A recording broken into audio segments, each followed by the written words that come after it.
You're listening to the Beans and Dice podcast, a podcast about how we game. Do you want to talk about any pickups that you had? Recent play and pickup, baby. Yeah, well. Probably one of my new favorite games. What's that? Arnak. Oh, Arnak, yeah. Lost Ruins of Arnak. So last episode that we actually sat here and talked, we had 2 phone calls that talked about Lost Ruins of Arnak. Oh, yeah. And then a little birdie came in my ear and told me that our local game shop, Armada in Temple Terrace, had it in stock. Mm-hmm. So, while we were talking, I'm over here. I am and Michael Fortino. Michael Fortino, please save me a copy. And apparently I scooped up the last one. Yeah, it's been popular. It's been hard to find. Yeah. Thank you, Michael, man. You're a savior, brother. Yeah. Got me my copy because we played it right before Christmas. Was it the Monday before Christmas? Yes. William, you, myself. Been real close, yeah. And was it a child of yours? Emmy. Your daughter. My daughter, yeah. Your daughter, Emmy. So we played here the Monday before Christmas. And when y'all left, I played it solo. Yep, I saw you were setting it up solo as we left. It was like 11 o'clock at night, some late hour, and I was like, I want to play this again, but my friends are leaving. So, yeah, I mean, it was, I can't remember, it seems like that was like at midnight or 1 o'clock in the morning. It was late, yeah. But I got through it in like 30, 40 minutes, a solo match. Yeah. I tell you what, folks, Legends of Arnak, or Lost Ruins of Arnak, Lost Ruins, yep. is a worker placement deck building hand management game. Yeah. Okay, Rob can talk mechanics.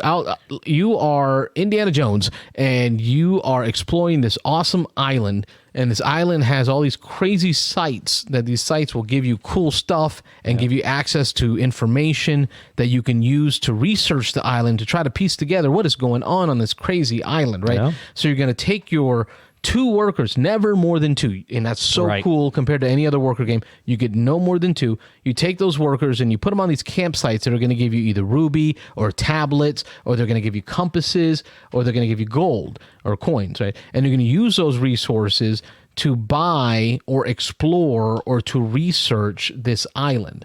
You have artifacts that you can buy, which give you instant access to an action or a thing. You have items that you can buy, which don't give you any instant access. They go to the bottom of your deck, but you get them later when you reshuffle your deck. You can research this temple on the right side that is going to give you access to assistance, will give you more actions or more combos. It's just combo. I mean, this game right here, to me, it is just, I just loved it. Yeah, I mean, I played twice now, both times with you. You played one time solo, I think, so you've played it 3 times now, and we're both itching to play again. I mean, even though we've only played a couple of times, so, a lot of games you could say that you're anxious to get back to your next play, but I feel like in playing through this twice, I've just scratched the surface on different ways to attack it, different strategies, different things to try out. So, I mean, this is one that I could play just about any time. I think, in probably just about any crowd. The mechanics are light enough and it's fun enough with all the different types of game mechanics in it, with the hand management, the resource collection, the deck building, the moving up the different tracks, the exploring different areas.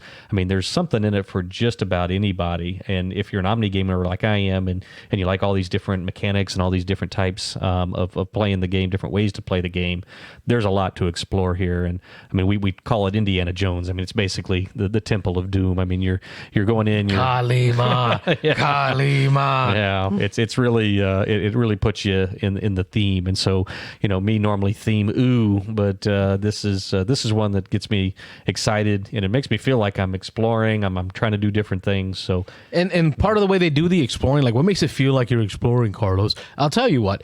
The island is divided on as a picture on the board, right? And the board has this left side, which is all this craggy canyon-like rocks.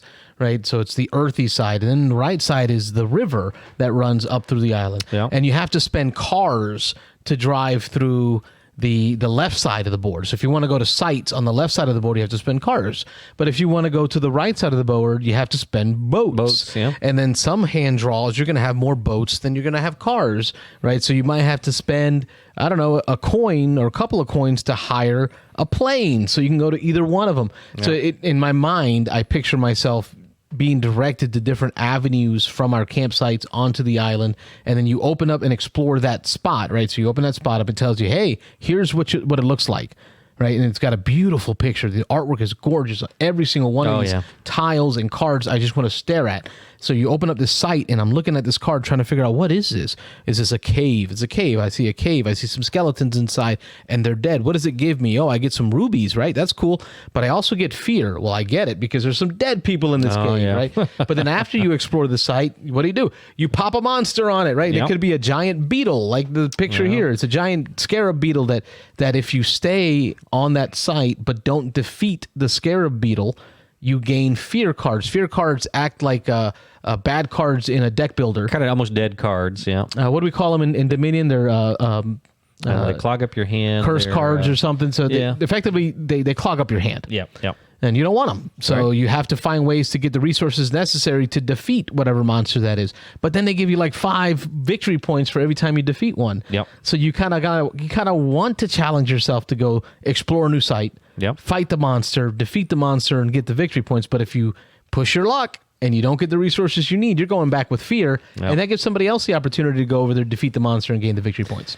And one of the great things about another great mechanic or another great design idea in the game is that these cards that you're using in your hand are multi-use. You can use them for different things, like the one I've got displayed here. When you play this card from your hand, you can either use the action that's down here on the bottom. This one means that you can convert you can basically expend a compass to defeat a monster at your location automatically without having to. Normally, you'd have to spend 2 gold and an arrowhead to defeat this monster and bring him over to you. And one thing we didn't mention is when you defeat the monster, it gives you a one-time ability that you can pop sometime later in the game. Like a bonus action of some sort. Yeah, a little bonus. But on these cards, you can use them for the ability that's down in the lower part, or again, we talked about the boats and the planes and the cars as far as getting around the island and doing your exploration.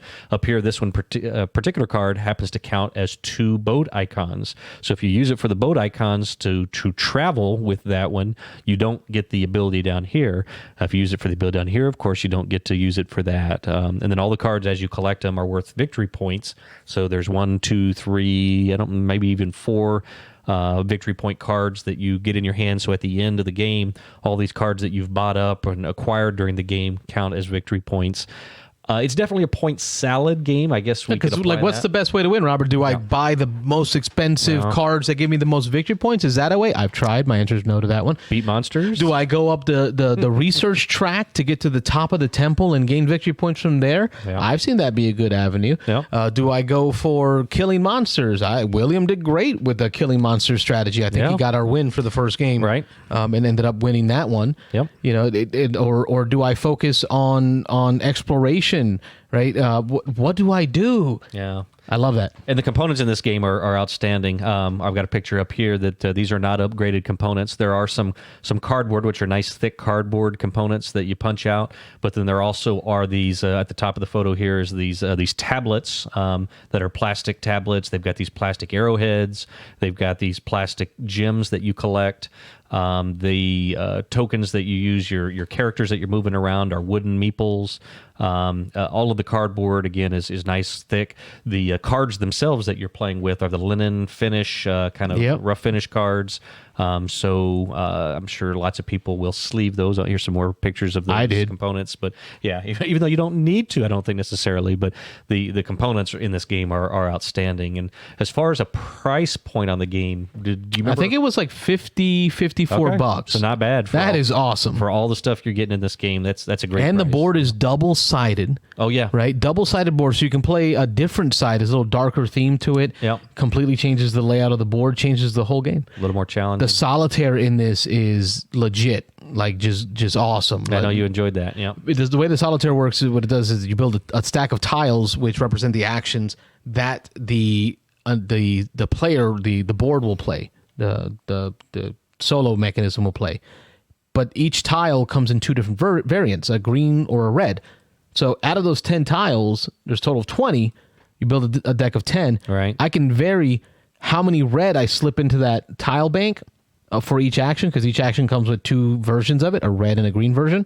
So I can build that difficulty in increments of 10%.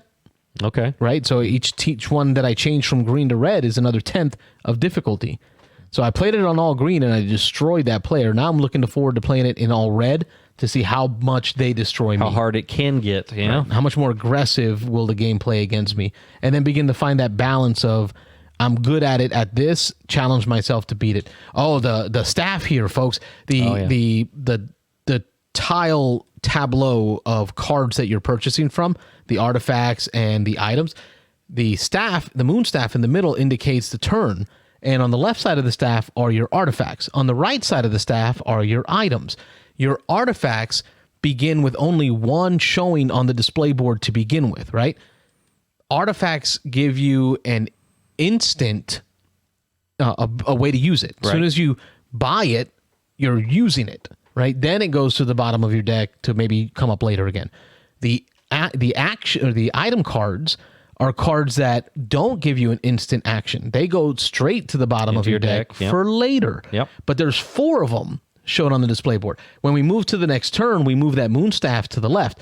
Now you've only got 2, or you now have 2 artifacts showing and 3 items showing. So you begin to see this transition in the game.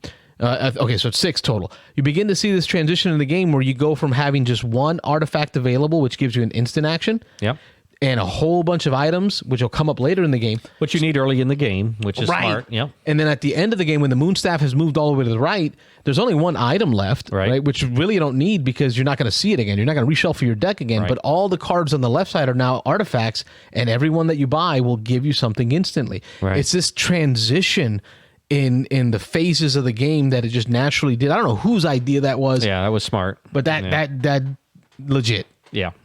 Sorry, I'm excited. Great game. Yeah, we can't say enough about this. I mean, this is one we're going to revisit. We'll probably talk about. We could probably do a whole show on this right now, much less when we play a few more times. So I have a feeling we'll be talking about this one again in the future. But yeah, that was definitely on my list of games here, recent plays to talk about. So big hit for both of us there with that one. Thanks for watching the Beans and Dice podcast. Don't forget to like and subscribe.